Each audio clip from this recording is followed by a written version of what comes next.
Welcome in April 1st, 2025, another edition of Sportswrap Overtime, but we're doing something a little different. The first time we've done this on the new debut of Sportswrap OT, a featured guest, a one-on-one conversation with someone that's been great to us in the Sportswrap and in the Wavy Sports team department over the years. Marcus Haynes, former ODU defensive end, now playing his way in the NFL with the Cleveland Browns. Yes, Trying to make that 53 here in the 757 in the offseason, training hard as he continues to progress in his NFL career. Marcus, how you been doing, man? It's been a while. I think I saw you last season at one ODU game, but how you been? I've been doing pretty good. Shoot, trying to keep my feet in the ground. Trying to go out here and just do the best I can, to be honest with you, man. Yeah. You're training in Virginia Beach. Yes, sir. With the guy who trained you for your pro day a couple years ago when you were coming out in Yes, sir. 2022 or 2023, I guess. Yes, sir. What's training like right now? What does that look like? So I'm over there in Virginia Beach, Anthony Stringfield at First String Sports. I came down here with the goal of transforming my body. Mm-hmm. I have reports saying I need to have bigger arms, bigger butt. Okay. Like little things, you know what I'm saying? Right. So I let String know that I wanted to transform my body, work on some conditioning things and some mental awareness things, you know what I'm saying? Coming from a lighter spot of pulling from anger and stuff like that. So he's been doing a great job with the mental aspect of things too. What is he doing? Like what have you been doing? 3-4 days a week, like speed and then strength one day, kind of changing up? I might say all 5 days of the week, to be honest with you. He does a good job of making sure it's an arm day or a leg day, all core day, all conditioning type of day. Okay. He kind of flips them, and then we also get a full massage at the end of the week, always on Friday. So. Okay. All right. Yeah. I mean, taking care of your body is, I can imagine, essential when you get to that next level. Yes, you've learned college is a different beast. Then you get to the NFL and you learn how they do it. And it's almost, what has been the biggest learning experience making that jump college to NFL in terms of preparing your body? What would you say was the biggest thing you've learned? All of these things that you wouldn't expect, like cryotherapy, hyperbaric chamber, ice baths. To be honest with you, like I wasn't a big ice bath guy in college. Like I couldn't get past that first 2 minutes. But now it's like when you know it's gonna get you extra 3 days on the back end. Yeah, you hopping right into the ice bath. Hyperbaric chamber. You hear guys talk about like how do you guys get over on other people. You hear like Mike Vick talk. And he'll say he got in the hyperbaric chamber. That's why I tried it one day, and I feel like I got better. So I kept doing it, stuff like that. Like sitting back watching Myles Garrett do his own personal thing in his house. So I'm saying, see like guys like T.J. Watt over at Pittsburgh. Yeah, Pittsburgh. Right. And he's doing things like with the whole team. They bring a doctor out like to a specific location. That way, everybody on the D line does their recovery all of the time, stuff like that. So just kind of sitting back. Like big thing in the league, you guys sit back, be quiet.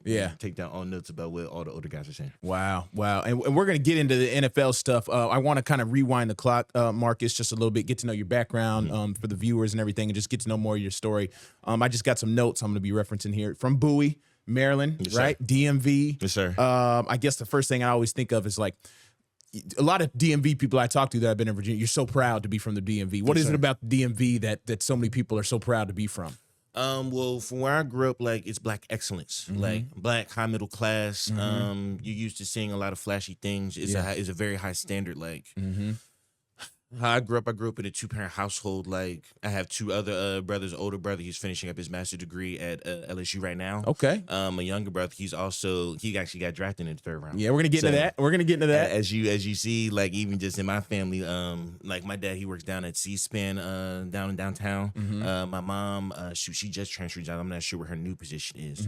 So it's just like just seeing a whole bunch of hard work from my parents, and then letting that standard be high, like around our community. Like you don't want to be slouched in PG County. So they'll let you know without having to say too much. Yeah. PG County is known everywhere. The more your background here: football, basketball, track at Bowie High School, and then 4th Union Military Academy. I mean, talk to me about what got you there. How did that unfold, and what did you think of that experience? It's to be honest, it's all God. Like that was the first part of my football journey of you might not be the first picked. Like I remember coming out, I played a wide receiver in high school. Right. So I have a very, very, very gracious mom. I thank her a lot. So we finally started getting down to the last little parts of high school career. We actually have good stats and everything like that. We have great film, but we're not getting anybody to be able to bite on the offer. Okay. At the time, my brother is a preferred walk-on at West Virginia, so I'm thinking, well, I might be able to do the same thing he's doing. That didn't work out. We ended up sitting down and emailing every single college coach in the country, D1, D2, and D3, and we didn't get any bites. We also emailed Fork Union, and John Schulman gave us the email back, told us that he wanted to come see us, come to the little Fork Union Combine. Okay. And he wanted to see our body in person, and ended up going out there, and it was the best thing. Okay. So, yeah, what happens after the Fork Union? So you play one season there? Yes. So I guess the Fork Union process is a post-grad program. You graduate high school in the spring. You kind of prepare your body for training camp throughout the summer. You come and you play, I think it's around 10 to 12 games. Okay. You finish in about mid-November. It's designed for you to be able to take back then it was designed for you to take your 5 official visits before the end of December, and you become an early enrollee in January, wherever school you end up going to. Okay. That makes more sense. And then I got here in the notes here, committed to Old Dominion over Cincinnati and Colorado State. So did you take officials to Cincinnati and Colorado State? It's a very interesting story. Let's hear it. So at the end of Fork Union, there's a big combine. So a whole bunch, I think it was 50, maybe 52, 54 schools came out to see us, all from D1 all the way down to NAIA. I did great at this combine except for one drill. There was a drill called a pool drill. It was basically best O lineman versus best D lineman, and we turn a corner and we hit up. You know what I'm saying? This is back when all this stuff is legal and stuff like that. So I got pancaked. You know what I'm saying? So Virginia Tech told me that I didn't have enough lead in the pencil to get it done in the ACC, exact quote.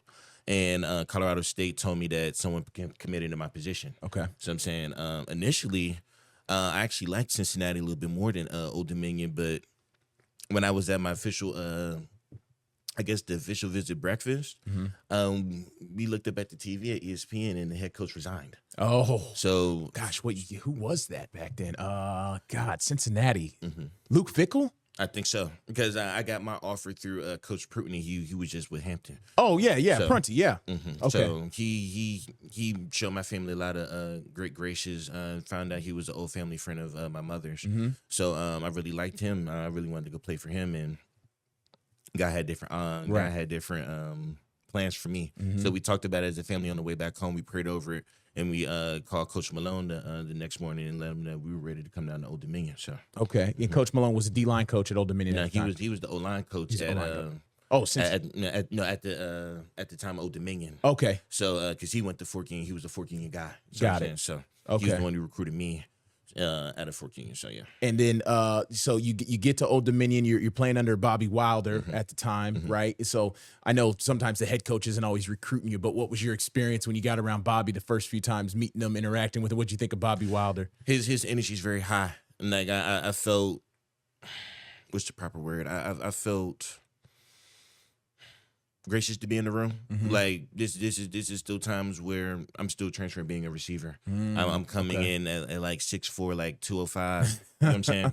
I'm seeing guys like O'Shane. I'm seeing guys like Tim. Yeah. I'm seeing guys like Boomy Rotini. I'm seing guys that have went and played in the league. You know what I'm saying? These are guys that are ahead of me at this point. Yeah. So I'm over here I'm still in the do I have it? You know what I'm saying? I'm not necessarily in the I know I got it yet. You know what I'm saying? So just letting him allowing me to be in the room, taking a chance on a skinny guy. He saw something in me.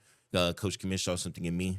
So it was just I felt gracious to be in that room. Whatever he needed, I was gonna do. And then how did the conversation come about changing positions? You're trying to play receiver. Maybe it's not going exactly. And then at what point do you say, hey, let's try D-line? That actually happened in Fork Union. Okay. Shoot, I have so many funny stories.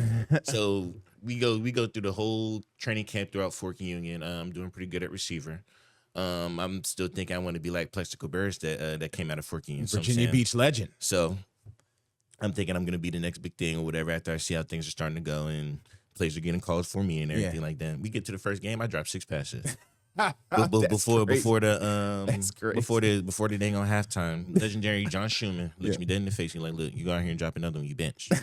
First play, as soon as we get out there, dropped it. So I'm saying, get down to the last play of the game, and they were like, "Well, we need someone under the rush." Well, Haynes, get in there. Ended up getting my first sack, first play. Wow. And then, Coach Shumey, he kind of brought me back and was like, look, like, there's a lot of guys that look like you at receiver. There's not a lot of guys that look like you run a 4.5 at the end. Like, I think we might be able to sell you at the end. So we're not going to fully take you off a receiver, so don't be scared about that. But I think we're going to be able to get this done at the end. Like, just give it a shot. And I was like, whatever you need. Yeah. Man, so he's the master. If he sees something, you do exactly what he says. Like, saw the vision. First sack when they threw you in there as an edge rusher, and just then you went and got the quarterback. That's crazy. That's crazy. That's awesome, man. That's interesting how that position change, always works, because that's not easy, right? It's like you want to be a receiver. Who wouldn't want? It's almost like more glorious. Like you want to catch. Who doesn't want to catch touchdown passes? Every kid does, right? I say it like this, like as receiver, I love being a ball hog. Okay. When you get in higher levels of football, running back has to get the ball, slot has to get the ball, fullback gets the ball sometimes, so you have to wait for the ball to come to you. You know what I'm saying? Defense, you can really go make every play. Okay. You know what I'm saying? Like at DN, like you can make a TFL, you can get a sack, you can cover somebody, get a pick. You know what I'm saying? Like get pressure. You can look at you can look at yourself and see little things that I could do better in order to get closer to the play each play. You know what I'm saying? Okay. How can I better support my teammates in order to help them get plays too? Right. So you get to Old Dominion. You redshirt as a freshman in 2017. 2018, you're a redshirt freshman. Tossed out there, and I don't know if it was game 1 or probably game 3 or 4 at this point. All of a sudden, Virginia Tech comes to Norfolk, and all of a sudden the Hokies are in town. I think the legendary story I've heard is they're like 35 point favorites or something crazy. They're coming to Norfolk at the old Foreman Field, and Marcus Haynes in that game, man, you had 2 sacks, 7 tackles, your redshirt freshman year against Virginia Tech, and you guys beat the Hokies in Norfolk. Yes, sir. What in the heck was that experience like for you? Having a little bit of game experience. I haven't touched the field at defensive end yet, but I got used to running down or working hard to be able to run down on kickoff. So I took a lot of pride in that. Like, not a lot of guys take a pride in playing special teams. So I at least touched the field at first. I thank Kermit Buggs for seeing something in me and doing the background report. He was also from Prince George's County too. He made a package called the Penny Package. So he was like, I got to rush in there with O'Shane and Tim. Yeah. To O'Shane Jimenez. So it was just like, all right, cool. Finally get in there. I look up and like, this guy's like 6'8". All right now. All right, but I'm rushing around. I might say Tim, he finally gets his he missed. I might say, so I wouldn't even got the sack if Tim put him down himself. So I got to shout out Tim on that one too. Yeah. Guy was able to get up. Was able to turn the corner, saw him, laid out. I automatically got up and gave a kiss to their sideline for telling me I wasn't able to get it done in the ACC. Right. Yeah, it was kind of personal for you hearing after that you heard that. Yeah, so it was just a big chip on my shoulder. I touched the quarterback 4 times that game. So it was just like they were going to know that they messed up and not taking a chance on me. Like, you don't get to tell me I'm not good enough, and I don't get a chance to be able to show you what I'm about. Like, right. When you think about the emotions of this video right here as you watch this on the screen, Marcus, like, I mean, here's your sack. You were just kind of talking about one of them of the 2 that day, but the emotions behind that game, man. Did you realize as a young cat, like, how big of a deal it was Old Dominion defeating the mighty Virginia Tech Hokies? To be honest with you, like, once you out there playing with everybody, like, some guys are better than other guys, but just because you have a name on your helmet doesn't mean you're better than me. Like, I'm supposed to be playing at Virginia Tech. You just told me I wasn't big enough to play at your school. So I'm about to show you why Old Dominion's better. Like, that's the thing about Old Dominion. Like, I feel like back then we wasn't getting as much as respect. You know what I'm saying? Like, we were still, like, I guess D1AA coming up to the big boys or whatever. But Old Dominion always has a way of finding guys like playmakers, like true playmakers. Like, if you put them on any Power 5 team, or like how you seeing other guys are in today's age that end up leaving and transferring, going to play at big schools, they're not the second or third team. You know what I'm saying? They're making big plays. Yeah. So Old Dominion always finds a good way to find these big guys, these big athletes that maybe not everybody knows about. You know what I'm saying? So. Yeah. No, that was incredible. Probably the biggest win in program history. And then we're going to get to it here in a minute. You did it again in 2022, your senior year, but you played under Coach Wilder, right, for 3 seasons, 2017, 18, 19. 2020, COVID happens, season's canceled. And then Ricky Ronnie comes from Penn State and steps in. Did you, and I don't know if the transfer portal was just kind of coming around, but like, why'd you stick around at Old Dominion after, Bobby got fired and then Ricky Ronnie was coming in? Why choose to stick around? that still goes into like the self-confidence thing. Like the portal was a little bit different. Like NIL wasn't a thing just Right, yet, so right. it wasn't even about I don't know if I can get paid. I just didn't have enough self-confidence in myself as to where if I put myself in the portal. Also, I'm still like 225 at the time. Okay. So I'm saying, so this is still like pre going into COVID. We just got Coach Ronnie.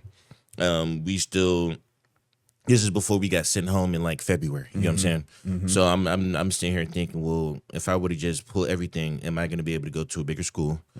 I didn't really think, you know what I'm saying? Like I just didn't close my eyes and see the dream of not being at Old Dominion. You know what I'm saying? So I trusted my dream. I prayed on it and I trusted that. Sure enough, going into where COVID was, I'm gonna say Dwight Gold. I think he was at Virginia Tech, and now I think he's at Marshall. He was so gracious. He called my dad. He told him to rent a van. He told me that he was going to put a weight room in the trunk. Okay. He sent me home and he told my dad to feed me 3 times a day each day and make sure I go downstairs and lift these weights 2 times a day. Yeah. And I went home before COVID, like 225, came back like 267, 270. Wow. So I'm saying all stomach at that point. Like, my arms all stomach. So Okay.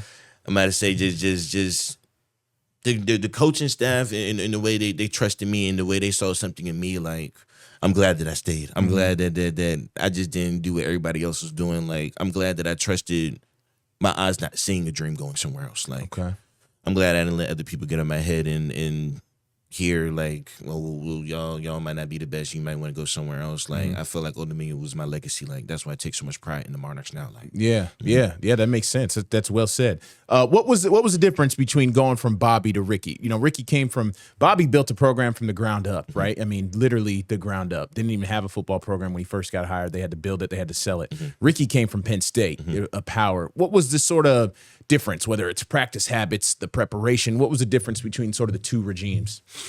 Well, first thing, I guess, as far as like practice, Coach Wilder like practicing in the morning. Okay. Coach Ronnie, he's more of like an afternoon, like nighttime guy, like how they did it at Penn State. Yeah. So, but besides that, like those are both two like legendary coaches in my eyes. Like Coach Wilder was able to take it off the ground, but then he was able to get up to where Coach Ronnie levels was. You know what I'm saying? But at the same time, Coach Ronnie coming from big time ball, and that was his first program. Now he gets to show like this is me. Like you know what I'm saying? Like this isn't Penn State anymore. Like I don't need that legacy. Like he's making his own legacy now. So I feel like playing for both. Like Coach Wilder was able to see me, spot me, and say, "Nah, I want him," even though I was skinny at the time. So I'm saying he was able to pick it out. But then Coach Ronnie was also able to fine tune what I had, like put me in the right position to be able to make the play. You know what I'm saying? Like he was very supportive in that area. Like I remember going from 97 to number 9. And I went up to his office and asked him if I was able to wear that. He said, "You give me that many sacks, then I'll let you change your number." And I was like, "Yes, sir." So that was like our first little interaction. Like I remember going up to his office and just saying, "You have a workhorse, you have a soldier. Like whatever you need me to do, I'm going to do that. Like kickoff, special teams, defense. Like just let me know where I'm going to be." And he looked me in the eye and he said, "I got you, son." Yeah, I appreciate him that. Like everybody didn't make the trip when Coach Ronnie came in, so I was glad that he kept me around. Yeah, what I'm saying. So right. You finish up 2 years at Old Dominion, and let's go to 2022. Your redshirt senior year, man. 47 tackles, 21 solo tackles, 7.5 tackles for loss, 4 sacks, a forced fumble, and another win over Virginia Tech. When you think about your senior season, kind of what comes to mind? Stress. Okay. All right. If young guys are watching this, like, and you're worrying about making it out on your last year, like, it's football at the end of the day. You know what I'm saying? I put myself through a lot more stress than I needed to initially. That's I always tell guys when I'm giving back or if I'm going back to tell the team, like, don't stress over your last season. Like, that was a very, very, very, very, very stressful season trying to make it out where I didn't have to. All I had to do was have fun. So I'm saying, like, going into that season, I think I got like a little grade 1 strain on my calf, something very, very minor, little soft tissue injury, like off of stressing, not smiling through. You know what I'm saying? Like every single play was literally, I have to make it out. Like, I'm giving it my all. Like I'm not gonna be able to look in the mirror and say, well, I took off a play. You know what I'm saying? So like I feel like I should have had a little bit more smiles on my face because I did have fun, especially with my teammates on my last ride out. But just it should have been a lot more smiles for me personally. Like that, I'm not being hard on myself. But I should have smiled a lot more. I might have said. You feel like a few years removed from that, have you done a better job of not putting as much pressure on yourself as you used to? Yes, like I found when you put a lot of pressure on yourself, you try too hard and you mess up. You know what I'm saying? If you go out there and you have fun, it's the same football you always been having. Like right. That's the biggest thing. You smile through. You're gonna be the same football player you was gonna be, if not better, because you lose instead of playing tight. Like yeah. Let's talk about the Virginia Tech win specifically, man. Another win, 2 out of 5 against them, man, or two out of your 5 years. What was that 2022 win like? It was big. It solidified. It solidified a lot more. Shoot. It just solidified my career, because all I heard in the back of my head was, you're not big enough to get it done in the ACC. You're not big enough to get it done in the ACC. You're not big enough to get it done in the ACC. Right. Coming off that little soft tissue injury, like being able to run out there, because it was coming up like weeks to the game. They were trying to say, well, we might not be able to get him back. Just trying to stay in the training room as much as I can. Like, I'm going to play this game. I have to play this game. You know what I'm saying? Like, being able to go out there and lay it out with my brothers, like I didn't have any sacks that game, but my young bulls, they were able to go out there and have sacks. I was able to hit the QB into some picks, you know what I'm saying, into some drop picks. We made big plays as a team that game. I'm very happy with my team. Like, we handle business. Like, they know who we are. I say, they definitely did at that point, if they didn't already. So it was just very fun to be able to go out there and just keep letting people know who we are.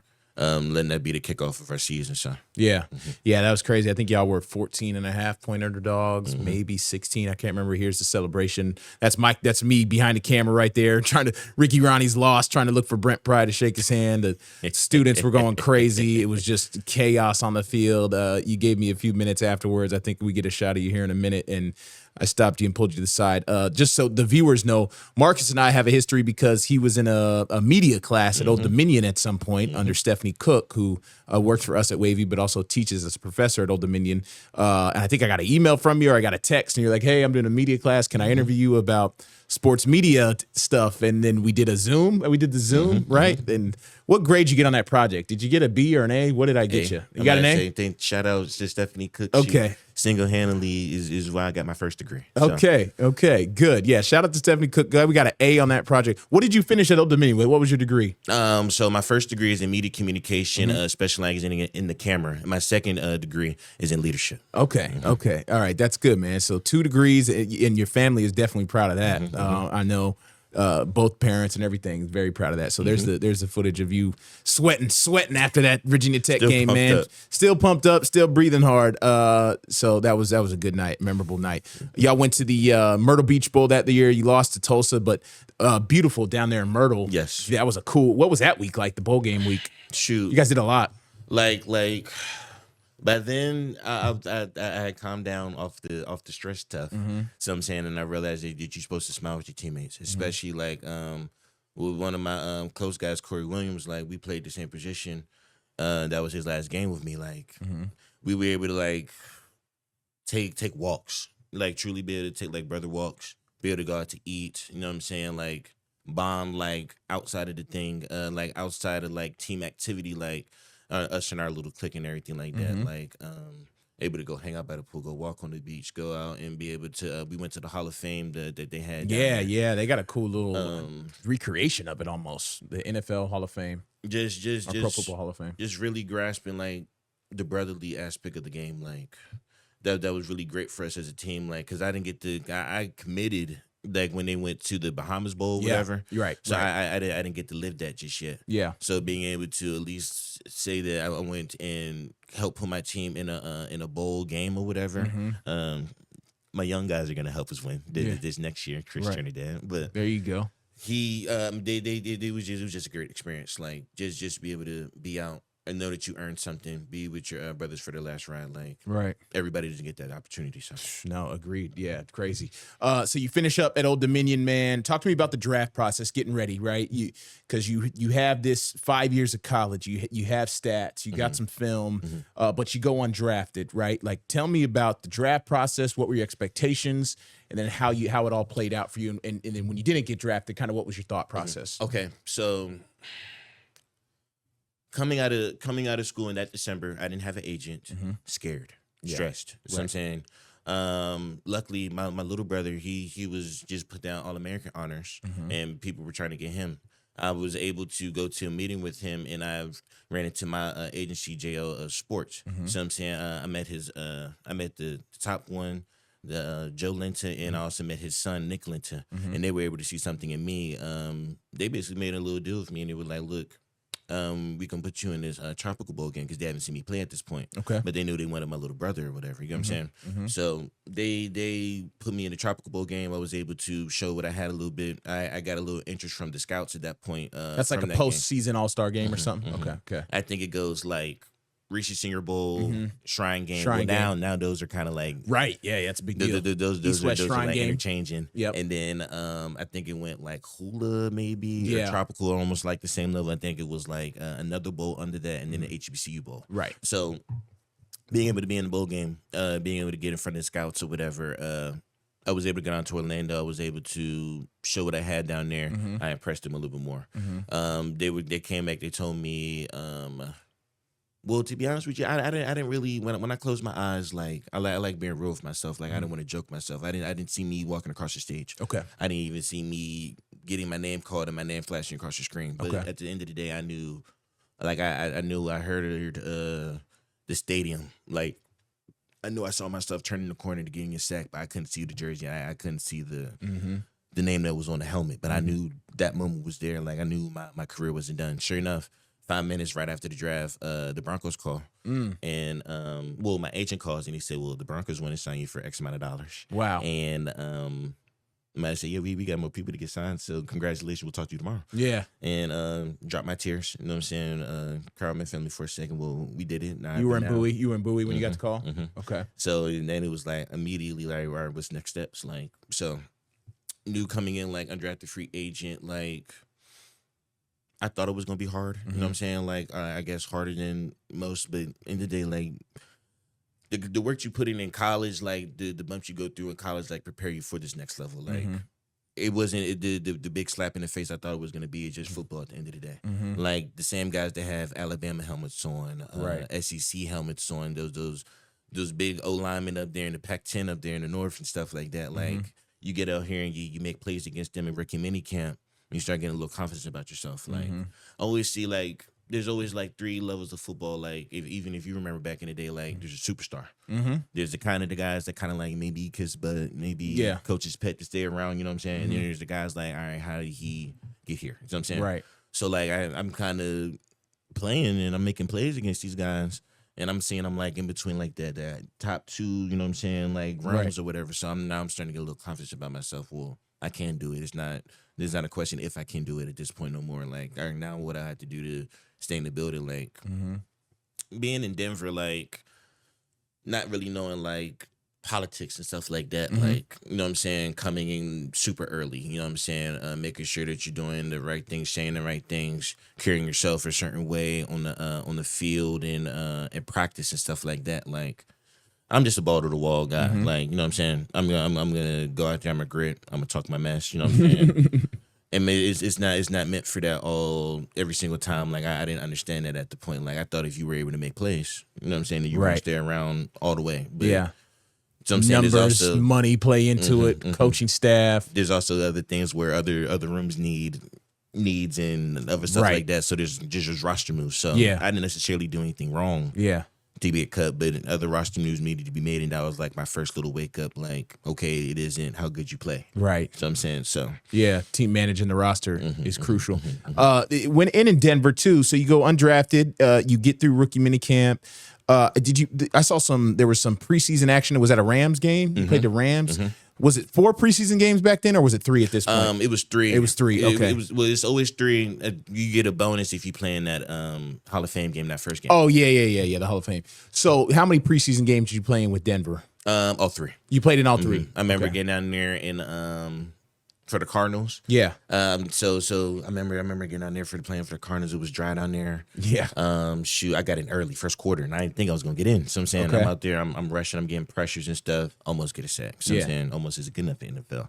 So had a good game there. I remember the second game we played in San Francisco. It was nicer. You know what I'm saying? Just it was cooler out there. You know what I'm saying? Well, everybody that knows Sean Payton knows that he's a hard coach. You know what I'm saying? Yeah. And we had two, what some people would classify as knucklehead veterans or whatever, but they were very good men to me. Like, they were able to teach me a lot about, like, the business part of the game. And when you make plays, you get a lot of money for it. You know what I'm saying? Right. So he was trying to teach them a lesson and made them play all the way to the fourth quarter. And, I have a history of Sean. I covered Sean, though. I realize these hard tactics. This goes back a while. If you're an older guy and you have a big contract, you don't really play past 2 series in the first quarter. Yeah. So I'm still trying to fight that mental battle. Well, are we gonna get a chance to show stuff like that and stuff like that? But I was able to get in there and show some things with special teams. Got in on a few tackles or whatever that game. And then the last game against the Rams, they didn't play at all. Okay. It was me versus another guy, and I was able to get the start over him or whatever. And it was just balls to the wall. Whatever I could touch. I almost blocked the punt that game. Keyword almost. Yeah. So I'm saying almost got a sack that game. Almost got a TFL that game. You know what I'm saying? Keyword almost. Like I keep showing potential, but now I'm in a position where I'm gonna go make that play now. Yeah. You know what I'm saying? So just being able to keep growing and be able to go out there and play in the game and know that I can touch and I can make the play. Now it's time to go make the play this upcoming preseason. Yeah, right. The practice squad is me. So you did get signed to the practice squad with the Broncos, right? All the way through late November. What is the practice squad life like that? That's a story that doesn't get told enough. I mean, first of all, I don't even know, what is there, 16 to 18 of y'all, something like that is the number. What's the practice squad life? Explain that. It's different everywhere you go in every organization. Like in Denver, well, first everywhere you're a true part of the team. You're upheld to even higher standard than the most superstar. So it's like you have to make sure that you're coming in here. You have to make sure that you're doing everything that the team does. But at the same time, personally, you have to make sure that you're showing a little bit more. That way, just in case if there's a roster move that needs to be made, your name is considered before someone that they might have to go get off the street, or your name is considered ready to play. Say if someone, God forbid, goes down or something like that. Like it's all about building trust with these organizations. Like for the Broncos, they would travel everybody. So I'm saying, like, you would look forward to having a great week of practice, and even though I might not play this week, okay, you're good. Yeah, I'm so sorry. You're fine. You're fine. Yeah, we're getting to it. That's my. I'm so sorry. It's all good, but like being able to go have a hard week of practice, being able to go to the Chiefs. So I'm saying, boy, having a great week against the Chiefs, and then going out there and being able to go beat the Chiefs. Like everybody in the NFL doesn't get to say they beat the Chiefs. Right. You know what I'm saying? Yeah. Everybody in the NFL, everybody on the Pacific team doesn't get to say they have a game ball against the Chiefs. Okay. So I'm saying off the practice squad. There you go. It's like I take pride in. So you got the game ball to prepare to help in preparation for the Chiefs that week. That's huge, man. So it's like, but then like say you go to the Steelers. So I'm saying, you work hard. It's still the same standards. Like you're still a full part of the team.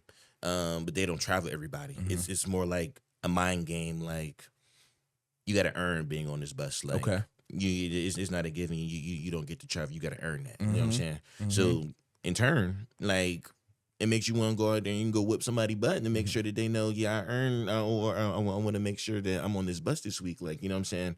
It's like they do a great job of mentally locking guys in up there. Like they run a great business up there in the Steelers too. Yeah. And then like Cleveland, I was already used to not traveling with the Steelers now. So just kind of trying to feel everything of where they're going. But being able to go in there, work hard enough to make sure I don't get moved around in the middle of the season again. After already feeling that twice. Yeah. So I want to make sure that I'm going in there. I'm not hurting any of the superstars. You know what I'm saying? I'm going to make sure I'm going balls to the wall, but I don't want to hurt any superstars. Making sure I'm not touching Jameis. You know what I'm saying? Stuff like that. But can't at the touch same time, Jameis. Going balls to the wall on special teams and showing the assistant head coach that I'm able to play if you need assistance at any point in the season. So just being able to. Practice squad is just like you do everything that the superstar does except go make the play on Sunday. Right. But that time is definitely coming. Like any guy that any person that might be out there that might be second team or like practice squad, like keep working on your craft every single day. Like don't get into a rut or like a slump. Like any day could really be your opportunity. Like when my chance comes, I'm not giving it back. You speaking of the Steelers and the the Browns. I mean, you've been around two elite edge guys, man, in TJ Watt and Myles Garrett. Like when you see those type of athletes, like what did you have like people call it the welcome to the NFL moment? Is it just their look? Is it the way they move? Like what is it like observing those guys specifically at the position you play? It's the craziest thing where you see TJ and you see Myles and you kind of look them up and down, and you kind of look yourself up and down, and you see similar characteristics. Right. And it further lets you know that I belong. I'm supposed to be here. Besides that, I close my mouth and I let them talk, whatever they need. You know what I'm saying? It's no problem for me be able to go get them an extra Gatorade if they don't give me a little bit of extra advice on the back end. Like, okay, you need your shorts or whatever. You know what I'm saying? Like, I'll go get you if you're gonna give me a little sprinkle of how you do something special. You know what I'm saying? Also, I'll go out there with you at the beginning of the practice. Like TJ, he used to go out there with Nate Herbing at the beginning of the practice, and that's why 51 makes sacks. And that's why he's going to be the predecessor when 90 feels like he wants to sit down. So right. Yeah, so, he makes plays now. So it's like all of that stuff like really counts. Like in the meetings when Myles talks and he says he sees something, write it down. So I'm saying whatever he says, like you go back and you review your film of the night. And then now you see, okay, now I see what Myles was saying in that red blur. Myles doesn't say something to everybody. You know what I'm saying? So if he says if he decides he wants to say something to me, then I see I'm special. So I'm saying he doesn't just give advice to just anybody. So he sees something in me. I now have a little expectation, so I want to exceed his expectation. That way he gives me a little bit more. Like you know what I'm saying? So $40 million man, $40 million a year. Myles Garrett is. We talk about practice squad, man. I think everybody, the casual fan thinks, oh, Marcus, you've been in the NFL, you've hopped around a little bit.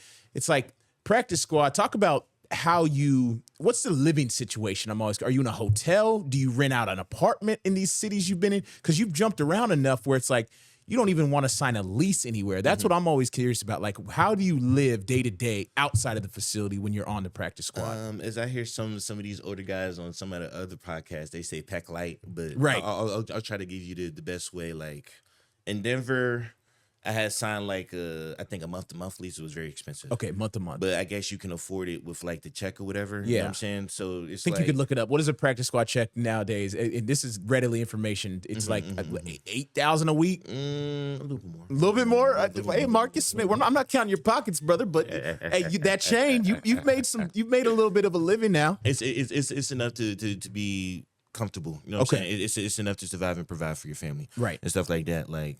Also enough to be able to put a little extra in the savings account to make sure that if something happens and even off of a year of practice squad, you'll be able to go out here and be able to not fall on your face looking for another job. You know what I'm saying? Let me stop you for a second. When you saw a check, right, you said a little more than $8,000 for a week worth of work.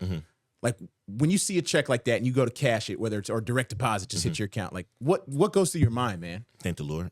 To be honest with you, I'm going to say that everybody doesn't have this opportunity to make quote unquote fast money. You know what I'm saying? And this is like so beginning in my career. Like I feel like I have years to be able to go in this. Like so, just. If you think 8,000 is a lot on the check, just wait till you see Myles Garrett. Oh, I can't even imagine. Tuesday check. Like, no, that's ridiculous. There's guys that's getting six figures. Yeah. Every Tuesday. The game check. What do they hit on Tuesdays in the league? Did you ever see one? Did everyone ever? Did someone tell you? Or you just did the math yourself? I guess a little bit of both. Yeah, like, right. Not everybody's gonna tell you their business. You know, of course. As a man, you don't want to go ask what another man's pocket's looking like. Right. But it's public information. Of course. Yeah. You can see who the guy that is competing with you, how much he's getting paid. Right. And understand sometimes why roster moves are made the way that they're made or whatever like that. That actually helps ease your mind a little bit. Sometimes you know it's not you as a player all the time. So you went month to month in Denver. Talk to me about the other stops. What do you do for a living situation? So whenever you first land in the spot and you get signed to the team, you get about 10 to 15 days in a hotel, in the team hotel. Okay. And then after that, it's up to you to be able to find living. Sometimes I almost signed a lease in Pittsburgh. You relying on your agent to find a spot, or are you just kind of doing the research yourself? Everybody's situation looks different. Like, for me, like it was me and my mom. So I'm saying, we were, I guess, like my mom, she thinks she's my manager. Yeah, even though right. I have an agent. Okay. You know what I'm saying? Okay. So she takes pride in, and she actually likes doing all that type of stuff. Like now she's on the older thing, and she doesn't work as much or whatever. She needs stuff to do during the day. Right. She can do stuff like that. Like I like keeping her, making sure that she feels like she's working and she feels important. Of like, course. Right. So she helped. She did a great job of helping me find spots to stay. Like we almost stayed in a spot at Furnish Finder that would have been month to month. Okay. And then well, actually, when I signed my lease, the next day I got cut. So it was like a crazy thing. Like I was actually arguing with her, like, all right, can you fully pack the car? Like I stayed up with her. I mean, I've been here 3 weeks now. I've put 2 checks down. Yeah. So I'm saying, I think I want to buy a car, but at the same time, can you pack the old car up here? Can you pack it to the brand? Because we're going to move into the apartment. Wow. Literally got here at 12 o'clock in the morning.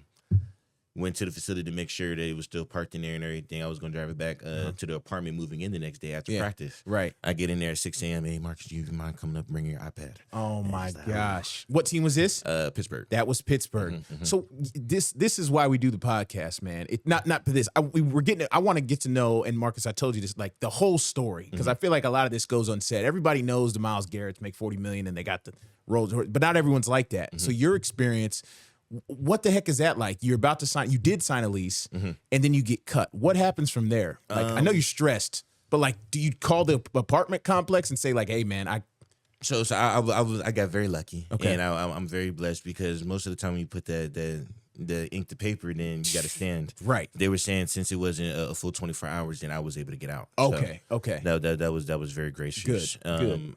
The team was gracious enough to let me stay in the hotel an extra few days or whatever until I found out, and I was able to ship my car out and everything like that. They still pay for me to get home. Right. And things like that, but every organization isn't like that. So, I was just glad that I was able to go in there and show some good respect. That they really did respect me. Okay, so that wasn't as stressful as it could have been.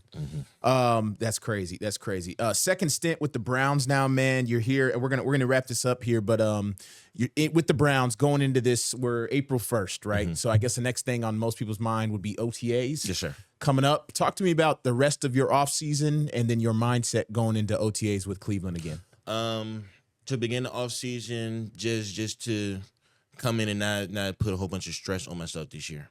Going into last year, I ended up getting hurt because I put too much stress thinking I wasn't working hard enough, not necessarily the things I was doing. So that was why I made sure I saved enough to make sure I had enough to invest in training this year, like truly. So now with First String Sports, I'm able to get D-line training. I'm able to get strength and conditioning training and mental training all in one for not a super high price. You know what I'm saying? So being down here with this extra week, like, just being able to keep focusing on the mental. So I'm saying, like, my body's there. Like, I came to the string around, like 257. I'm weighing 271 now. Okay. Chiseled and ready to go work. Yeah. Like, I feel strong. Like, I don't feel the same pains I felt in my legs. Feeling like I wasn't working hard enough, just trying to outwork people. Like, going into OTAs, like, being able, what I use politic-wise from Denver, politic-wise from the Steelers, even what I've sat back and had to see, like even with the Browns and stuff like that, making sure I'm being the best professional I could possibly be, like not even including a football just yet. So I'm saying, making sure I'm using the facilities to the best way I possibly can, because the Browns facility is one of the best facilities in the nation. At least where I've been. Yeah. To the other spots that I've been. Berea, right? Or no, is that where they did training? Berea. Berea. Sorry. So just being able to make sure I'm maximizing every opportunity that I'm getting every day without having to feel like I'm working to my last little thin bit of gas left in the tank. Like, you know what I'm saying? Yeah. Being able to go in here and be focused, have fun. I might say be free, like trust the training that I've put in to let me know that I don't need to stress over. I need to make this play in order to make the team. Like, if I go out there and I have fun, I'm gelling with the team. Like, this is the first time I actually get to come back into the organization that, like, have a year like with the organization. So I have a little bit more trust now, gaining even more trust over this OTAs. You know what I'm saying? Making the assistant head coach my best friend on special teams, convincing him to let me run down on all 4 of his special teams, stuff like that. Like, yeah, it's key, man. Those special teams can get you in the door and then open things up. Just taking another half step throughout this summer to progress my career, and then another half step when training camp comes. Yeah. What last one for you? Let's end on this, Marcus. What would making a 53-man roster, man? What would that mean to you personally? You know, if that happens this later on this fall. It will be a blessing, but it's not the end goal dream. Okay. Like, I feel like when people say like, have you reached your dream being in the NFL? Like, it's a part of the dream, but it's not the full dream. Like, I still haven't been able to see. I mean, I still haven't lived what I see like when I close my eyes. Like, I feel like as soon as that moment comes, then you better push the pedal to the metal, because like, you know what I'm saying, it might not be too much longer after that. Like, you know what I'm saying?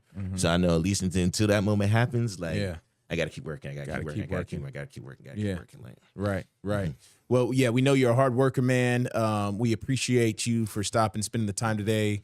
Like I said, this is our first one-on-one features story on Sportswrap OT in this podcast. So, Marcus, we appreciate you for coming through. You've always been great to us in my time here. Shout out to Bowie. Shout out to your parents to raise you right. Yes, sir. Shout out to your brother. We didn't get into Marcus's brother. We don't have time for this, but your brother Christian, let's mention it. He played guard at UConn. Third round pick by the Seahawks in 2024. All-American at UConn too. All-American. You're a football family, man. So Marcus, just best of luck moving forward, this man. Appreciate just this fall. We appreciate you coming through. And then, you know, I got your number, so we'll stay in touch. Yes, sir. So thanks so much for Marcus Haynes coming through, man. This has been another episode of Sportswrap OT on the pod. I'm Craig Loper. Let's sign off and say goodbye. Thanks for watching, everyone. We'll see you next time.